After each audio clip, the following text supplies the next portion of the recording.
Olá, eu sou Ana e o vídeo de hoje é uma sugestão de leitura para o livro Notas para John, de Joan Didion. Um livro que nos vai mostrar a eficiência e as vantagens de terapia. Este é um diário póstumo, portanto foi publicado após a morte da autora, e na realidade nós, à medida que vamos avançando neste livro, vamos percebendo que as coisas que estão aqui são coisas que na realidade a autora escreveu para ela própria, muito talvez para uma referência futura, para poder verificar as notas, para poder verificar aquilo que tinha sido dito, e portanto o livro não está escrito de uma perspectiva em que se perceba que seria suposto outra pessoa ver. Portanto, Notas para John, na realidade, é um diário que Joan Didion manteve quando esteve a fazer terapia. Ela tinha alguns problemas de comunicação com a filha e, portanto, apesar de a amar muito, nem sempre sabia como passar isso para o outro lado.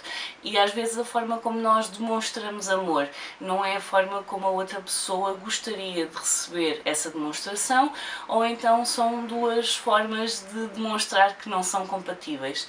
E portanto acontece muitas vezes nós gostarmos muito de alguém e acharmos que estamos a conseguir demonstrar isso e a outra pessoa sentir-se assoberbada ou sentir que as suas próprias necessidades não estão a ser atingidas. E isto é extremamente importante, principalmente na relação entre uma mãe e uma filha. E portanto o que o livro vai acabar por debater aqui são as várias sessões que a Joan Didion foi fazendo ao longo do espaço de mais ou menos de um ano, em que o que nós temos são as notas não processadas pós-sessões de terapia. E portanto, nós temos a Joan Didion a falar muito no eu disse, ele respondeu, ele disse-me isto, eu fiquei a pensar, fui para casa e fiquei a pensar de que forma aquilo que foi referido pelo meu psicólogo pode ter ou não a ver com um determinado assunto. E portanto nós vemos aqui mesmo o processo da Joan Didion de semana para semana a tentar perceber de que forma a infância dela acabou por influenciar a forma como se relacionava com a filha, a forma como via o mundo, a forma muito factual como acabava por abordar todas as coisas. Joan Didion era jornalista, portanto ela escrevia muitas coisas que era suposto ser factual e isso acabava por estar muito presente também na vida pessoal dela, o que aqui também levanta a questão de o que é que vem primeiro. Somos nós que moldamos o trabalho que fazemos ou é o trabalho que fazemos que nos molda a nós? E eu acho que há aqui uma pré-determinação pessoal em fazer determinados tipos de trabalho, mas depois se isso passa a ser efetivamente o nosso trabalho, também acaba por fazer com que desenvolvamos ainda mais essa capacidade. E portanto é um livro que no início, quando começamos a ler, parece quase voyeurista. Nós estamos a ver aqui notas que não era suposto estarmos a ver. Como eu disse, ela escreveu isto de forma muito pessoal, era para ela, no máximo seria para o marido, uma vez que ela está a escrever para o John. Portanto ela está a fazer este exercício de escrita como se estivesse a escrever ao marido e a explicar o que tinha acontecido, as coisas que tinham sido ditas durante a sessão, o que é que isso foi buscar às memórias dela. E portanto nós vemos muito aquela situação de alguém disse alguma coisa e nós ficamos a pensar e a martelar de que forma é que aquilo pode estar relacionado com aquilo que nós vivemos, com aquilo que nós experienciamos, de que forma estamos a trazer isso para as nossas relações pessoais. Acho que é quase inevitável pensarmos no que é que poderia ter acontecido, principalmente quando temos uma relação algo conturbada com os nossos pais. É quase inevitável pensarmos no que é que poderia ser se os nossos pais fizessem terapia, se tivessem alguém que os ajudasse a processar as emoções, a forma como comunicam, a forma como os filhos comunicam, o facto de as pessoas serem diferentes e terem maneiras diferentes de viver e de se expressarem, e muitas vezes muito de uma relação conturbada, não sempre, mas muitas vezes, vem de formas diferentes de comunicar. Portanto, é quase inevitável pensarmos o que é que poderia acontecer se algum dos nossos pais, ou ambos, fizessem terapia, como é que isso poderia acabar por influenciar a relação que temos com eles.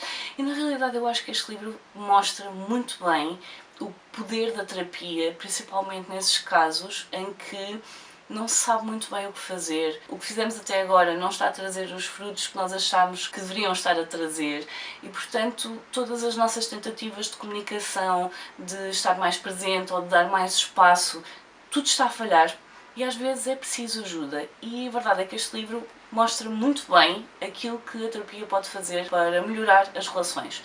E, portanto, É um livro que primeiro estranha-se e depois entranha-se, porque as notas são muito pessoais. Ele disse, eu disse, ele respondeu. Portanto, é algo que até é estranho estar a ler, mas é ao mesmo tempo muito interessante, porque nós vemos de uma semana para a outra também aquilo que vai mudando na Joan Didion, na forma como ela está a tentar chegar à filha e as coisas que está a perceber sobre ela própria. Portanto, para quem gosta de Joan Didion, vai ser uma excelente leitura.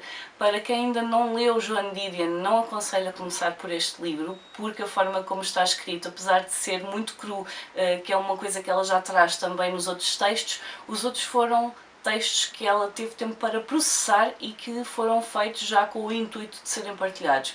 E este aqui não é definitivamente o melhor ponto de partida, portanto, se querem ler algo que acaba por ser também um processamento de, iria para ler o Ano de Pensamento Mágico primeiro, depois o Noites Azuis e depois este é a sequência com que eu os li.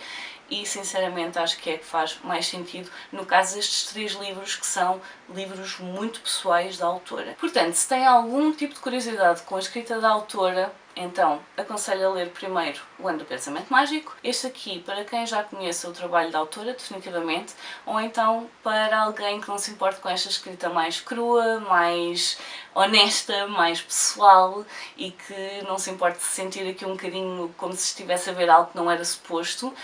Porque efetivamente a forma como ela fala sobre terapia aqui, inicialmente é algo com alguma desconfiança, é não saber muito bem se acredita ou não, mas pela filha ela quer tentar e depois acaba por perceber, efetivamente, à medida que as sessões vão passando, que o tempo vai passando, de que forma estas sessões de psicoterapia estão a ajudar não só a relação com a filha, mas também a ela compreender-se melhor a ela própria. Portanto, fica aqui a minha sugestão para a leitura de Notas para John. Digam nos comentários se já leram alguma coisa da autora, se é uma autora que vos desperta curiosidade, se o facto de ser uma linguagem um bocadinho mais crua, mais direta, se é algo que vos apela ou talvez vos afaste de uma leitura e se é um livro que vos interessa ler ou não. Portanto, fica aqui a minha sugestão. Espero que gostem, se lerem. Por hoje vou ficar por aqui. Adeus e até à próxima. Tchau!